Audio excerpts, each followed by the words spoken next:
Morning voice എന്ന അനുഗ്രഹീത പ്രോഗ്രാമിലേക്ക് ഏവർക്കും സ്വാഗതം. ദൈവനാമമഹത്വത്തിനായി ഒരു ഗാനം നമുക്കിപ്പോൾ ശ്രവിക്കാം. തന്നീടുക നിൻ കൃപാവരങ്ങൾ, പോരാട്ടത്തിൽ ഞാൻ തളർന്നിടാതെ. ശത്രു തന്നോടെ തീയമ്പുകളെ തൊടുത്തിടുന്നു, തകർത്തിടുവാൻ തൊടുത്തിടുന്നു, തകർത്തിടുവാൻ. തന്നീടുക നിൻ കൃപാവരങ്ങൾ, പോരാട്ടത്തിൽ ഞാൻ തളർന്നിടാതെ. ഇന്ന് വചനത്തിൽ നിന്ന് നമ്മോട് സംസാരിക്കുന്നത് കർത്താവിൻ്റെ ശ്രേഷ്ഠദാസൻ കുഞ്ഞുമോൻ തോട്ടപ്പള്ളി. പ്രാർത്ഥനയോടെ ധ്യാന ചിന്തകൾ ശ്രവിക്കാം. ദൈവനാമത്തിന് മഹത്വമുണ്ടാകട്ടെ. അപ്പോസ്തോല പ്രവൃത്തിയുടെ പുസ്തകം 12-ാം അധ്യായമാണ് നാം ഇന്ന് ധ്യാനിക്കുന്നത്. ആദ്യത്തെ വാക്യങ്ങൾ വായിക്കുന്നത് ശ്രദ്ധിച്ചാലും. ആ കാലത്ത് ഹേരോദ രാജാവ് സഭയിൽ ചിലരെ പീഡിപ്പിക്കേണ്ടതിന് കൈനീട്ടി. യോഹന്നാൻ്റെ സഹോദരനായ യാക്കോബിനെ അവൻ വാൾ കൊണ്ട് കൊന്നു. അത് യഹൂദന്മാർക്ക് പ്രസാദമായി എന്ന് കണ്ട് അവൻ പത്രോസിനെയും പിടിച്ചു. അപ്പോൾ പുളിപ്പില്ലാത്ത അപ്പത്തിൻ്റെ പെരുന്നാളായിരുന്നു.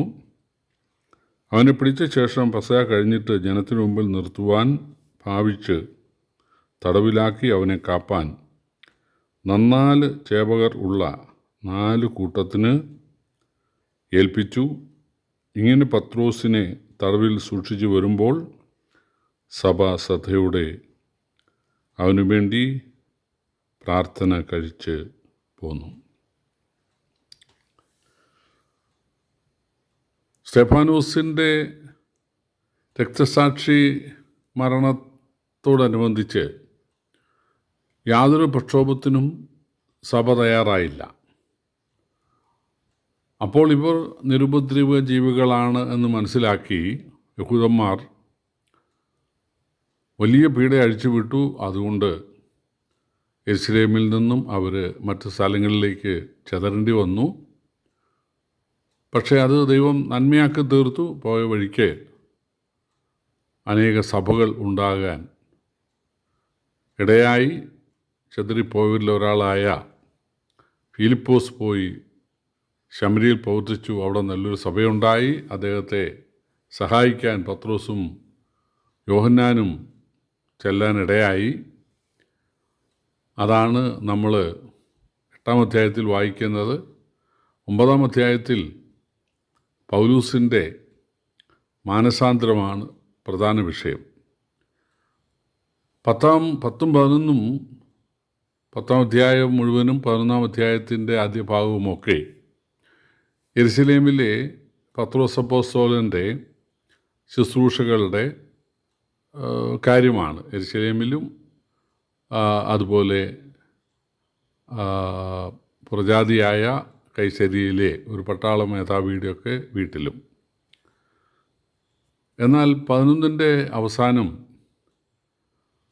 ബർന്നബാസിൻ്റെ ശുശ്രൂഷ നന്നായിട്ട് എഴുതിയിട്ടുണ്ട്. ബർന്നബാസ് ശൗലിനെ പോയി കൂട്ടിക്കൊണ്ടുവന്ന് അന്ത്യോക്യയിൽ ശുശ്രൂഷയിൽ സഹകരിപ്പിച്ച കാര്യവും വലിയൊരു സഭ അവിടെ ഉണ്ടായതും എഴുതിയിട്ടുണ്ട്. അതിനുശേഷം യെരുശലേമിലുള്ള ദരിദ്രവിശ്വാസികൾക്ക്, യെരുശലേമിൽ അവർ ധനികരായിരുന്നു, എന്നാൽ തങ്ങളുടെ നിലങ്ങളെ വിറ്റ് സഭയ്ക്ക് നൽകി. അതുകൊണ്ട് ക്ഷാമകാലം വന്നപ്പോൾ അവർക്ക് ബുദ്ധിമുട്ടുണ്ടാകും എന്ന് മനസ്സിലാക്കി അന്ത്യോക്യ സഭ ഒരു കളക്ഷൻ എടുത്ത് ബർന്നബാസിൻ്റെയും പൗലൂസിൻ്റെയും കയ്യിൽ യെരുശലേമിലെ മൂപ്പന്മാരെ ഏൽപ്പിക്കുവാൻ കൊടുത്തയച്ചു എന്നെഴുതിയാണ് 11-ാം അധ്യായം അവസാനിക്കുന്നത്. പിന്നീട് ഈ 12-ാം അധ്യായം പൗലൂസിൻ്റെ തടവിൽ നിന്നുള്ള അത്ഭുതകരമായ വിടുതലിൻ്റെ ചരിത്രം ആണ് എഴുതിയിട്ടുള്ളത്. തുടർന്ന് പൗലൂസിൻ്റെ മിഷണറി യാത്രകളാണ്. ഇവിടെ ഹേരോദ രാജാവ് പത്രോസിനെയും യാക്കോബിനെയും പിടിച്ചു എന്നാണ് വായിക്കുന്നത്. ഇതുവരെ യഹൂദന്മാരുടെ പീഡയാണ് ഉണ്ടായിരുന്നത്. ഇപ്പോൾ പീഡ വേറൊരു തലത്തിലേക്ക് മാറുകയാണ്. ഭരണാധികാരികൾ ഉപദ്രവിക്കുകയാണ്. അപ്പോൾ ഹെരോദാവ് യാക്കോബിനെ കിട്ടിയ ഉടനെ കൊന്നു. പക്ഷേ ഒരു പ്രക്ഷോഭത്തിനും ദൈവമക്കൾ പോയില്ല. അതുകൊണ്ട് പത്രോസിനെ പിടിച്ചു. എന്തുകൊണ്ടോ പത്രോസിനെ ഉടനെ കൊല്ലാൻ അദ്ദേഹത്തിന് തോന്നിയില്ല, അല്ലെങ്കിൽ ദൈവം തോന്നിച്ചില്ല. യാക്കോബിൻ്റെ മരണം, അതിനുശേഷം പത്രോസിൻ്റെ വിടുതലാണ് ഈ അധ്യായത്തിലുള്ളത്. അവർ രണ്ടുപേരും യേശുവിനെ ഒരുപോലെ സ്നേഹിച്ചവരാണ്. പക്ഷേ എന്തുകൊണ്ടാണ് യാക്കോബിൻ്റെ കാര്യത്തിൽ അവനെ ദൈവം വിടുവിക്കാൻ ഇടപെടാഞ്ഞത് എന്ന് വേണമെങ്കിൽ ആളുകൾക്ക് ചോദിക്കാം. പ്രിയപ്പെട്ടവരെ, ദൈവം നമ്മളെ അനർത്ഥങ്ങളിൽ നിന്ന്, അപകടങ്ങളിൽ നിന്ന്, രോഗങ്ങളിൽ നിന്നൊക്കെ വിടുവിക്കുന്നത് കൊണ്ട് മാത്രമല്ല ദൈവനാമം മഹത്വപ്പെടുന്നത്. അല്ലെങ്കിൽ വിടുവിച്ചാൽ മാത്രമേ ദൈവം സ്നേഹിക്കുന്നു എന്ന് വരുന്നില്ല. അതായത് ദാനിയേൽ പറഞ്ഞത് സിംഹഗുഹയിൽ നിന്ന് ദൈവത്തിന് വിടുവിക്കാനും വിടുവിക്കാതിരിക്കാനും കഴിയും. വിടുവിച്ചാലും വിടുവിച്ചില്ലേലും ദൈവത്തെ ഭയപ്പെടുത്തുള്ളൂ. അതുതന്നെയാണ് ശദ്രക്, മേശക്, അബേദ്നെഗോ ബാലന്മാരും പറഞ്ഞത്. അപ്പോൾ ദൈവം ചിലപ്പോൾ ചില മരണങ്ങൾ അനുവദിക്കും. അതും ദൈവനാമ മഹത്വത്തിനായിട്ടാണ്. എന്നാൽ ചിലർക്ക് അത്ഭുതകരമായ വിടുതൽ അനുഭവിക്കും. അത് ഒരാളുടെ താഴ്ച കൊണ്ടോ ഒരാളുടെ ഉയർച്ച കൊണ്ടോ ഒന്നുമല്ല. കർത്താവ് പറഞ്ഞു, കാശിന് 2 കുരികിൽ വിൽക്കുന്നില്ലയോ, 2 കാശിന് 5 വിൽക്കുന്നില്ലയോ, അതിലൊന്ന് സൗജന്യമായി കിട്ടിയത് അതുപോലും നിലത്ത് വീഴാൻ ദൈവം സമ്മതിക്കുകയില്ല എന്നാണ്. എങ്കിൽ അല്പവിശ്വാസികൾ നിങ്ങളെ എത്രയധികം. തീർച്ചയായിട്ടും കർത്താവിന് നമ്മുടെ കാര്യത്തിൽ ശ്രദ്ധയുണ്ട്. നമ്മൾ ദൈവത്തിന് വിലയേറിയവരാണ്. യശയ്യാപ്രവചനം 43-ാം അധ്യായത്തിലുണ്ട്, നീ എനിക്ക് വിലയേറിയവനും മാന്യനുമാകുന്നു. വിലയില്ലാത്ത കുരുകിലിനെ പോലും കാക്കുന്ന കർത്താവ് വിലയേറിയവരായി കരുതുന്ന നമ്മളെ എത്രയധികമായി കരുതും. അതുകൊണ്ട് എല്ലാ അപ്പോസ്തലന്മാരുടെയും ശുശ്രൂഷയിൽ വ്യത്യാസമുണ്ട്, അല്ലെങ്കിൽ അവരുടെ അന്ത്യത്തിലൊക്കെ, മരണത്തിലൊക്കെ വ്യത്യാസമുണ്ട്. പക്ഷേ എല്ലാവരും കർത്താവ് സ്നേഹിക്കുന്നു.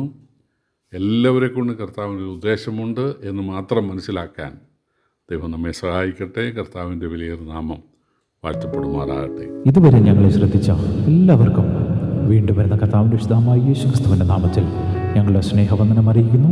കർത്താവ് നമ്മളെല്ലാവരെയും അനുഗ്രഹിക്കുമാറാകട്ടെ. ആമേൻ. പ്രയാസം ഏറും നേരത്തും ദുഃഖിതയായി ഞാൻ തീരും നേരത്തും മനം അറിയും ആരുമനാഥൻ അരികിലുണ്ട്, തളരുകില്ല. അരികിലുണ്ട്, തളരുകില്ല. തന്നിടുക നിൻ കൃപാവരങ്ങൾ, പോരാട്ടത്തിൽ ഞാൻ തളർന്നു